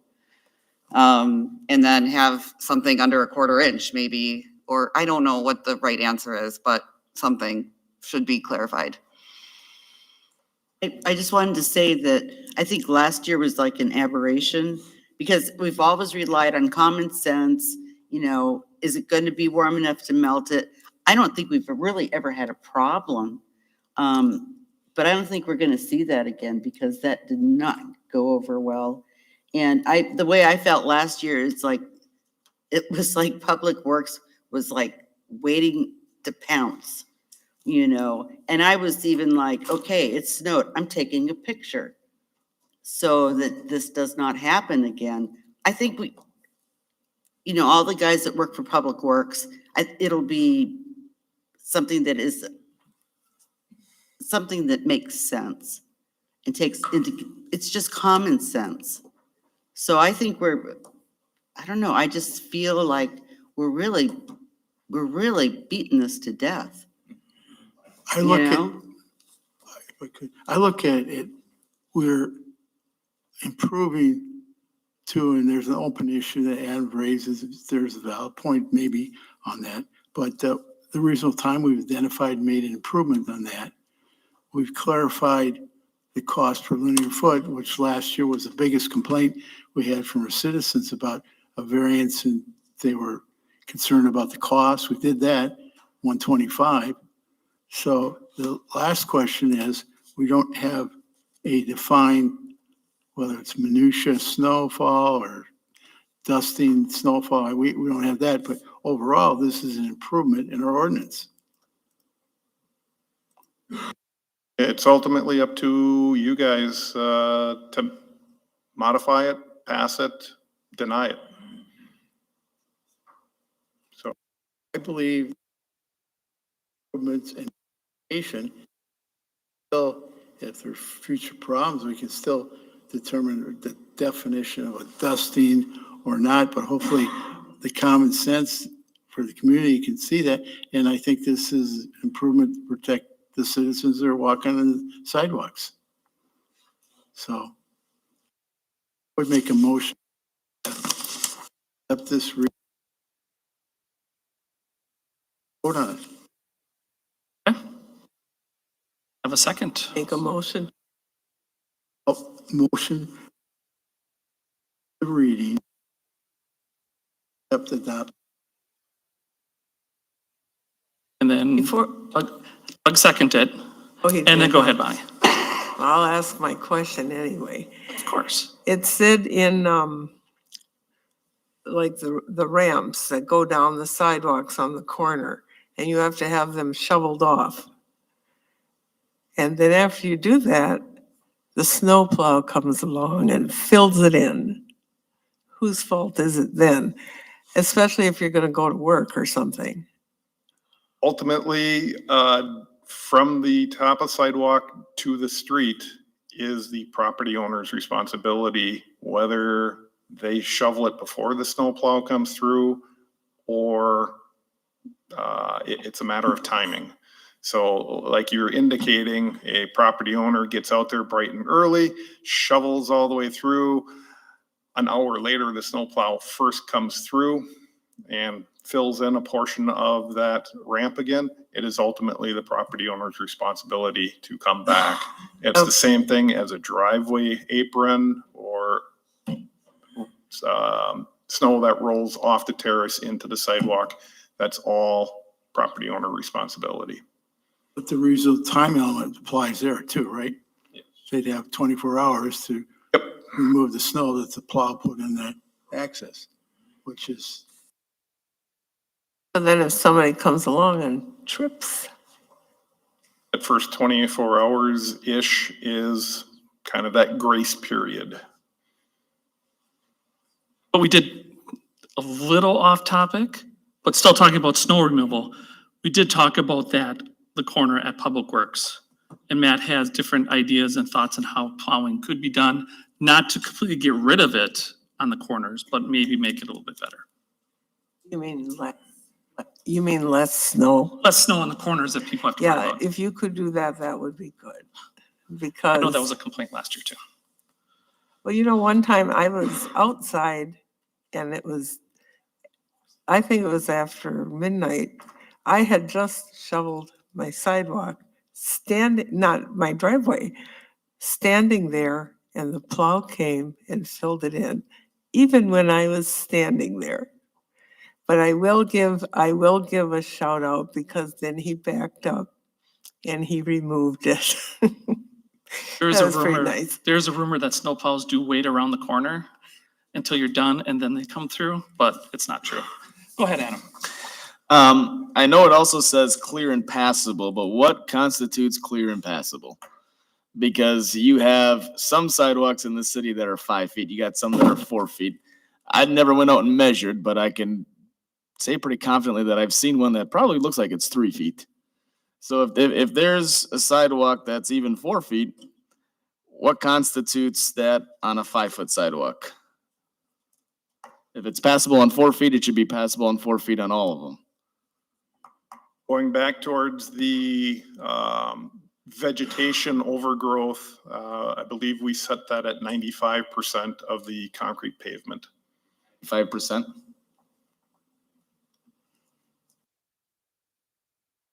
Okay. And it still doesn't really make a whole lot of sense that if you can get through on one side at 3 feet, you should be able to get through a 3-foot spot on a 5-foot. That's what I'm saying. we can always go through the city and widen all those 3-foot sidewalks. I think what Adam is saying is that if you, the homeowner gets out there, makes a swipe, maybe two, not a problem to walk through. Right. Why are you going from grass to grass when you have a perfectly wide enough path? I think that's because that's what I was told last year. You better have it completely cleared. I just think that's stupid. And that was part of the discussion within the Public Works Committee. What is that desired width? Is it a deer trail wide enough for a single person to be walking through, or is it grass to grass? Does the ADA have anything to say about that? It does, but I don't believe it specifically states snow clearing. But the state defines it as all snow and ice. Correct. Doesn't matter if it's a dusting, the state says all. So I don't think it's our place to define, is it half an inch, is it 2 inches? Because we have to follow the state in that respect. We're talking, I think we're talking the width of the sidewalk though. But still, it applies thickness and width, all snow. And all sidewalks should be the same.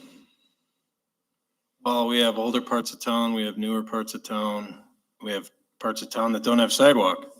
Well, that's actually the town, not the city.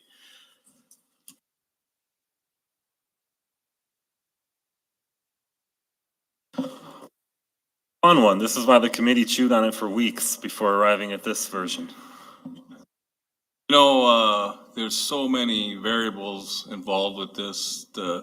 We can start talking about the temperature of the snow and how much air is in it and how much it weighs.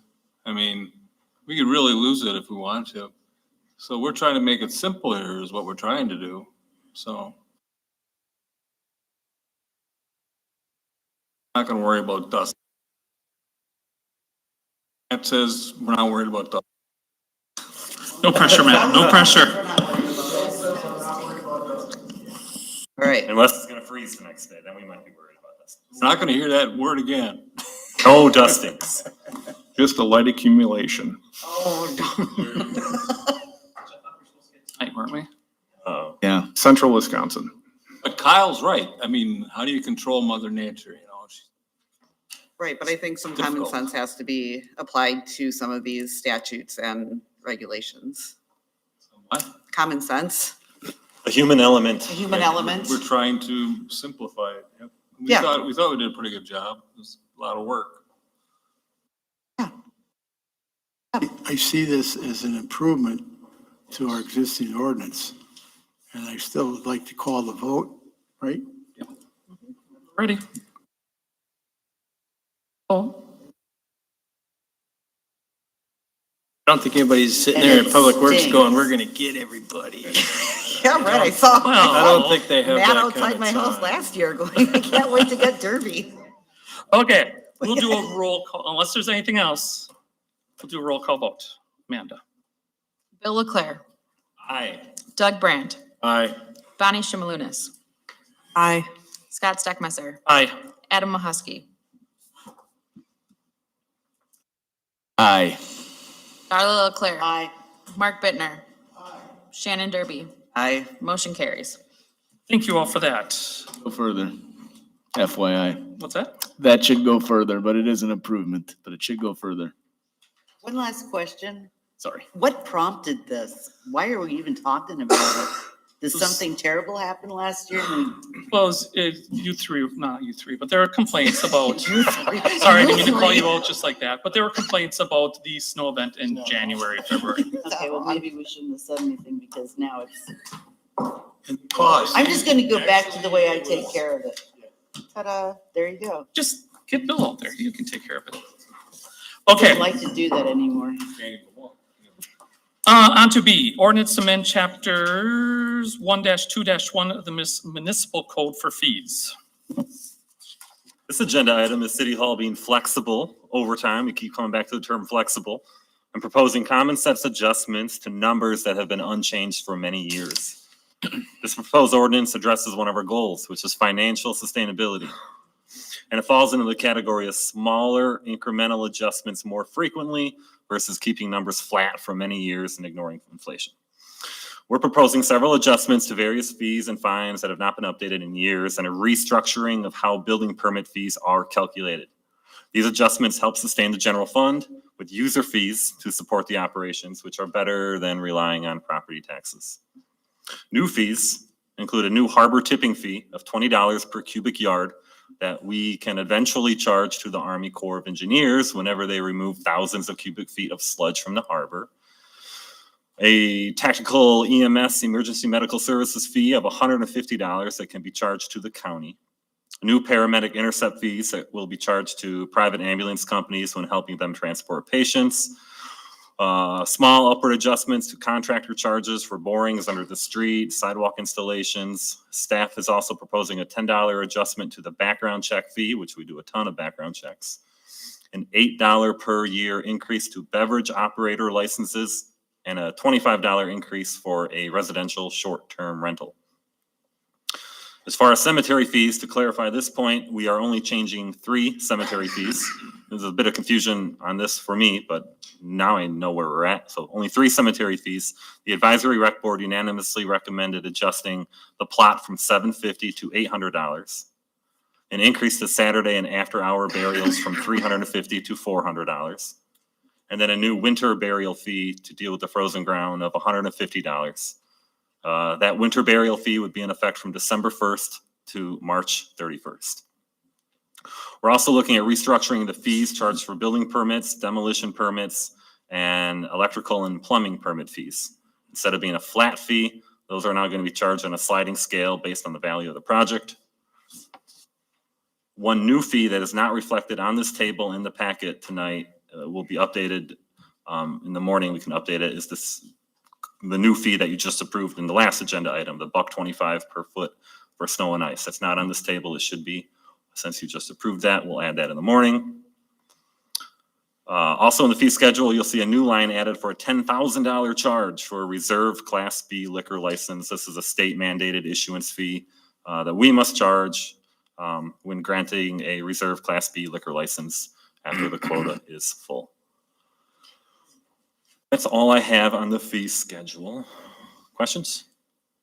Go ahead, Adam. The one that is on page 63 or 5 of 8, what is, you got a parking lot fee and a parking spot fee. What's the parking spot? I don't know what the parking lot fee is. There's a few parking spots around town, and don't ask me exactly where or who, but we are renting a few of them to individuals. Yeah, I thought we already had that. Was it just not an ordinance? Was that just like a separate thing? Yes, it was kind of agreed upon. This is what we've always done. $200 sounds good. Okay, We're so it wasn't codifying it. in ordinance then? Uh-huh, yep. Okay. Yeah, I know we had that fee for, I think, Aurora to meet their quota. I just didn't realize it wasn't part of our ordinance. So then what's the parking lot fee? Is that like a Parks and Rec thing? I don't know what that one is. There's probably a slew of fees on this table that haven't been used Okay. in 10 years Okay. or longer. Maybe we can cross a few off next time we look at this, which should be once a year. This is a big document, and this falls into the category of a little bit better every year. We can take a crack at it every year and adjust things as needed. Any other questions? I have a question. Go ahead, I was gonna ask that about the parking spot fee too. What about the $20 dredging fee a ton for that's not gonna prevent them from dredging the harbor, right? We haven't previously charged the government that they blown over. Yeah, Talk to me about that. Our discussions with the Army Corps looks like hopefully in 2027, keep our fingers crossed, is the next time they'll be out dredging the harbor. When we were talking with them, they asked us, what is our tipping fee? In case they need to take the sludge out to Muro Drive where the old pile is for past years where they've dumped it there. And then we realized that, hey, we could charge the Army Corps of Engineers a tipping fee. Don't tell them, but that's the plan. No, it would not prevent anything. They would still do it. It's just they would charge us a tipping fee to dump the sludge on our city-owned property. I thought what Darrell and Bill accomplished, we didn't have to remove all that, right? And take it to landfill. I thought we could out. Clean sand can be pumped over onto the beach. If they find something that's got something else in it, then they gotta haul it away. Clean sand over the wall onto the beach, dirty sand get hauled out to the pile on Miro. That would save the city from having to do it. The government would pay for that transfer fee. I was always under the impression that in the harbor, Yeah, that's all. closer to the lake, that is something that covers that, where that sand can be used elsewhere. It's when you go up the rivers a little bit, that is no longer Army Corps of Engineers. I think that's when we have to hire somebody. But there's two separate rules for those two separate pieces of our water. But the biggest thing was in the harbor, yeah, we had it changed where they didn't have to load it and dump it. It was like, it's clean, let's use it to make a new beach or beach nourishment. So that at least we accomplished. That fee would be river. All it, we have to worry up river in. Channel, up the river, up to the city or something. Mark, our engineers, our waterways, best, that would best control.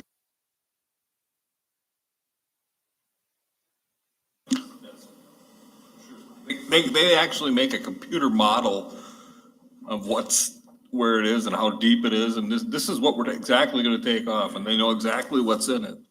So there might be a portion in this corner that they can't pump onto our. A lot of details for whenever they eventually come here, whatever year they end up back in Two Rivers for this, more details then. We just wanted to have a fee in place before then, so we can charge them legitimately for whatever extra revenue we can squeeze out of the federal government. Any other questions? Yes, Bonnie. From 6 to 7, I don't understand all this stuff being crossed out, like electrical permit fee, I think plumbing, and then, but then it says stuff like $7.50 per $1,000 value. Does that mean the value of their house, you're charging them a permit for what the value of their house is? Not necessarily the house, but the value of the project. So if it's a huge project, $7.50 per $1,000 of value under $1 million. Once the value of the project is over $1 million, the city would charge $15 per thousand. So it's a sliding scale that is based on the value of the project instead of a flat fee.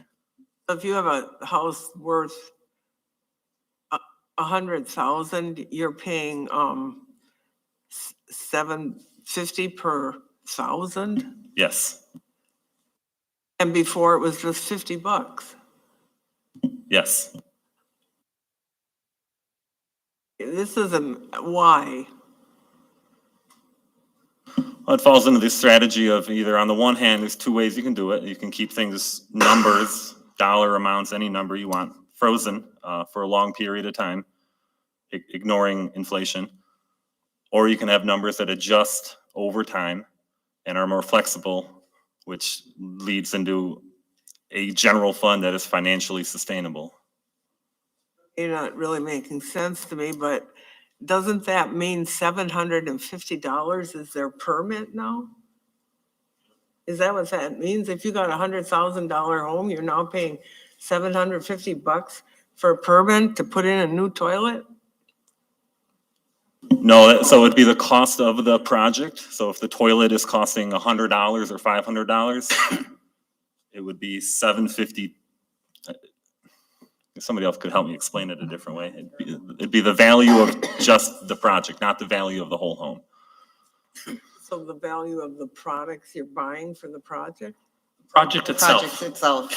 So if you're remodeling your bathroom Yeah. and you're just replacing a toilet, it'll cost you the $7.50. If you're building a brand new house and the house is $100,000 and you're building it out at Sandy Bay, for example, then you would add, it'd be the $7.50 per thousand. So that's where it gets more expensive because the house is going to be bigger. You're paying for the whole house, the whole project. Does that help? Yeah? You're not really having a permit to change a toilet, are you? No, but just Oh, as an jeez. example of something simple. I'm out of compliance. Shh, Adam, your mic's on. You're talking too close to the mic now. It's just a toilet. You can get it at Menards and do it yourself. You're trying to be fair, so a smaller project will cost less and a bigger project will cost more. Any other questions? On page 6 of 8, right on the top, it says business/church school assembly hall per 1,000 cubic feet. What is that about? It's $10. I have no idea. Maybe we can delete it next year. Okay, we got to take a look at this. And we have to have better categories and subcategories. I was pleasantly surprised, and I commend Two Rivers for having this step done. A lot of municipalities don't even have a centralized place where you can go where all the fees and fines are. And this isn't all of them, but it's most of them. You got them all in one place. That's great. A lot of places, they have the fees and the fines scattered throughout the entire code, and you don't know where they are.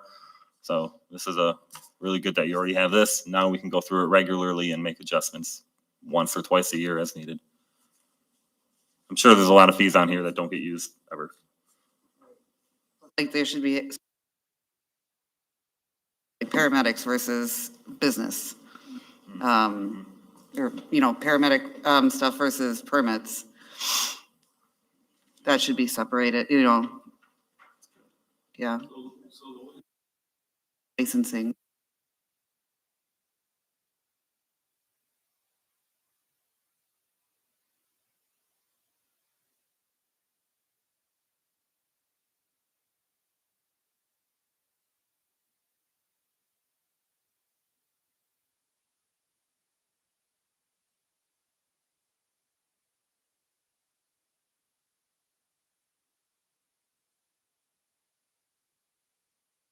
The dollar amounts that are crossed off on here, those have not been changed in well over 10 years.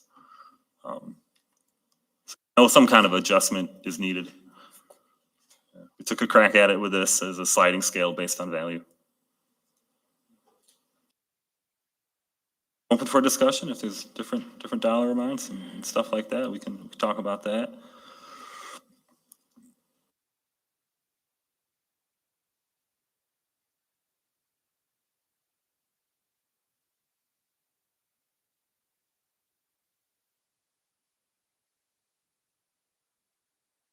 Stuff that, we don't need anymore and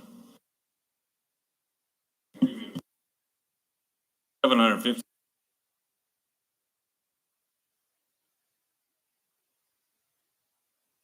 What example are you using, Bill?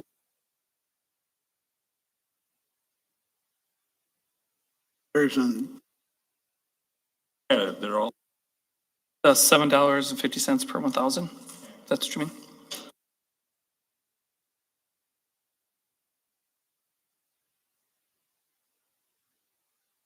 Yeah, I mean, we can.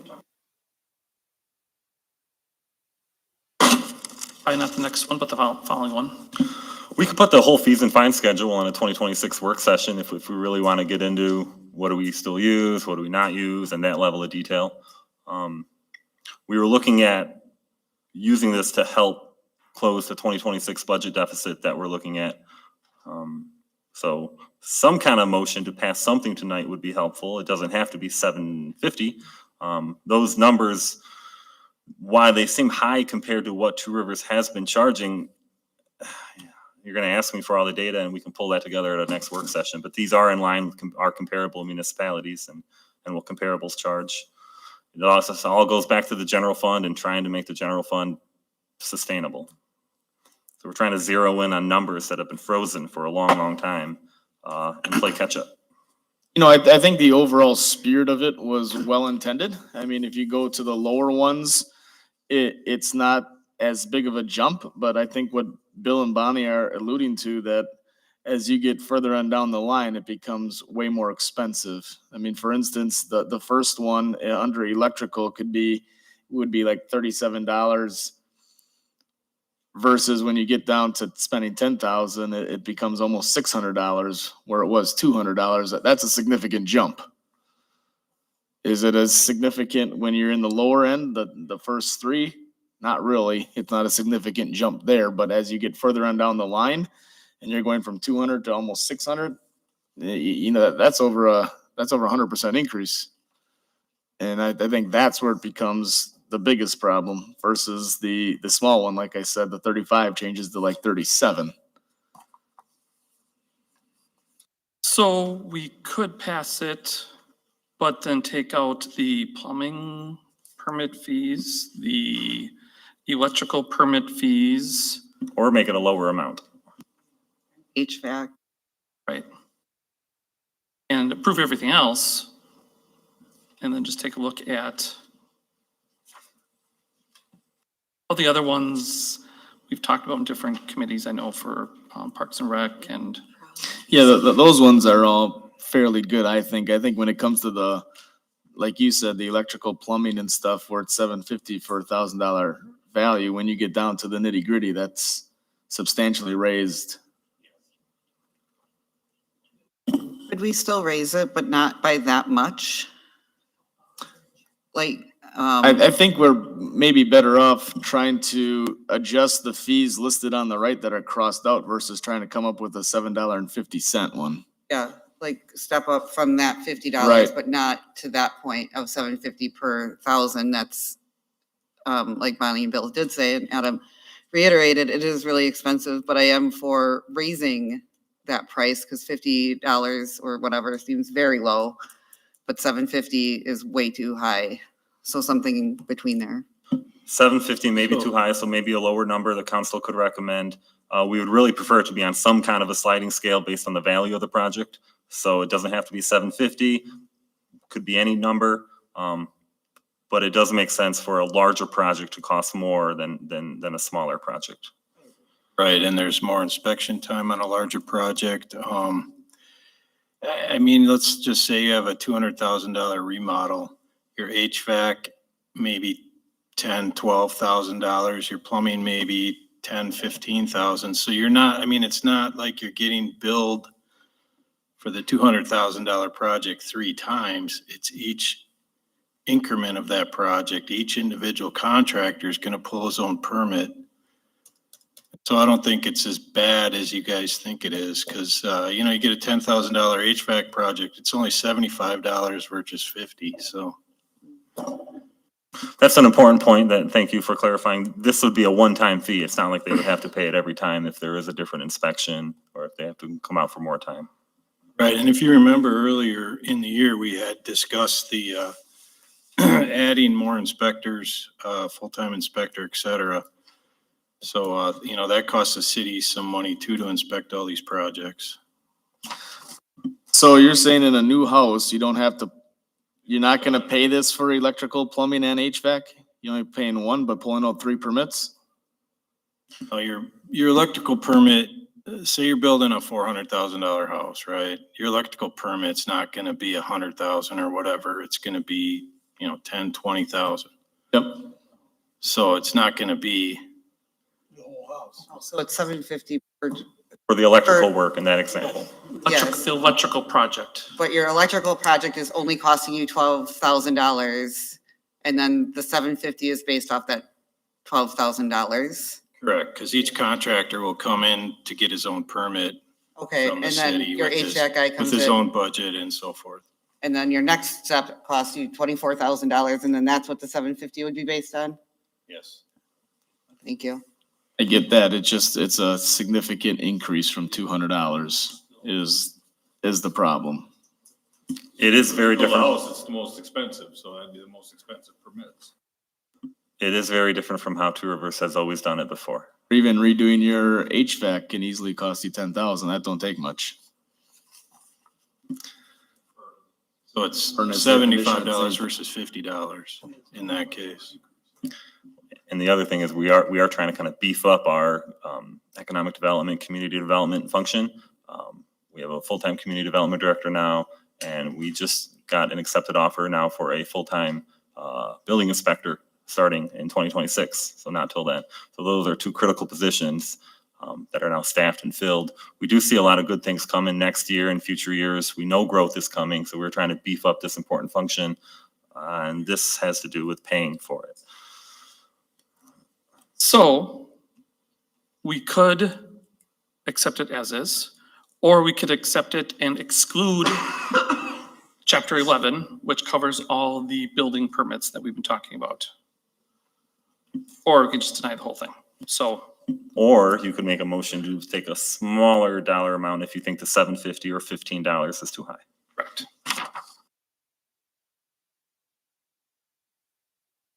I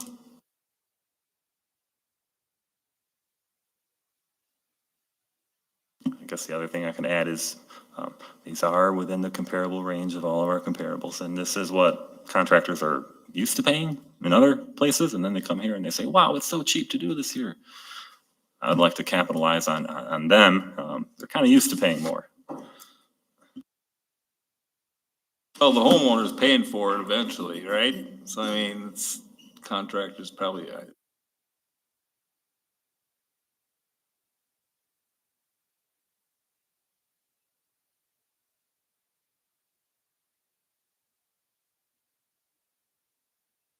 I agree too. I don't want to pull some number out of the air when we don't know. It's uninformed. Yeah, table it.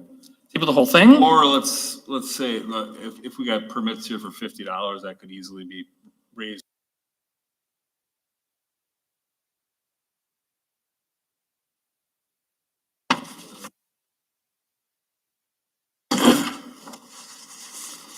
I think. That's why I'm saying we should table this. We need to, you know, We just keep it the way it is for right now.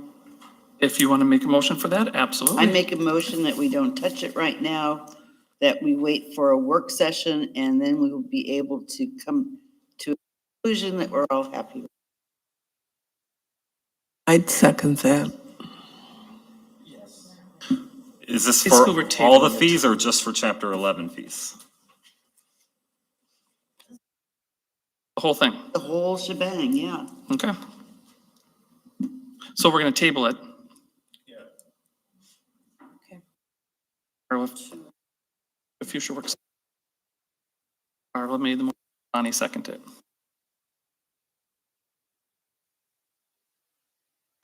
I'd like to suggest amendment. The only confusion really is when it starts on 11 with the sliding scales.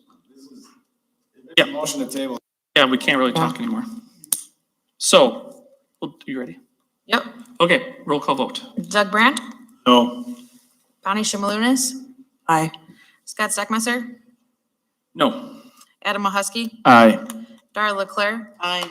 Mark Bittner, Shannon Derby, Aye. Bill Leclerc. Motion carries. Okay, on to 12, city managers report. Well, at last week's Plan Commission meeting, commissioners reviewed an ordinance that would significantly limit the future installations of large off-property billboards within Two Rivers. Right now, billboards are allowed by right in our city code, with standards actually in place for allowing the installation of billboards along the right-of-way. That's why, for example, you'll see an attorney's giant face on a billboard greet you every day as you drive north into Two Rivers. The proposed change the Plan Commission is talking about would move any future billboard proposals into the conditional use permit process instead of allowing it by right. That would give the city much cleaner and clearer oversight and allows us to evaluate each billboard request on a case-by-case. The goal here is to protect Two Rivers' visual character, reduce light pollution, and avoid the kind of visual clutter that can detract from our scenic corridors.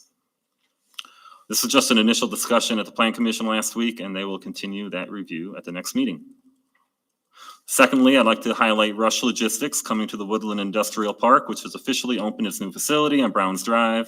And we'll be holding a ribbon cutting Wednesday at 10 a.m. If anybody in the public wants to join us, that'd be great. General public are encouraged to attend for a good photo op. Rush Logistics has grown into a strong regional player in transportation and shipping, and we're pleased to welcome them to their new home in Two Rivers. Third and final thing I have is I want to share that the city has officially launched the recruitment for our next tourism director. This is a key position that will lead marketing and promotion efforts, helping to showcase our beaches, trails, our downtown, and the shipwreck coast that we are part of. Importantly, this role is funded 100% by room tax dollars, not any general fund property taxes. Applications are now open. You cannot apply on Facebook, and we look forward to attracting strong candidates to help evaluate our tourism economy. Last item for tonight, the people of Two Rivers have experienced some really good police work lately in the last few days, with TRPD taking some important moves to keep the community safer. Chief Minert.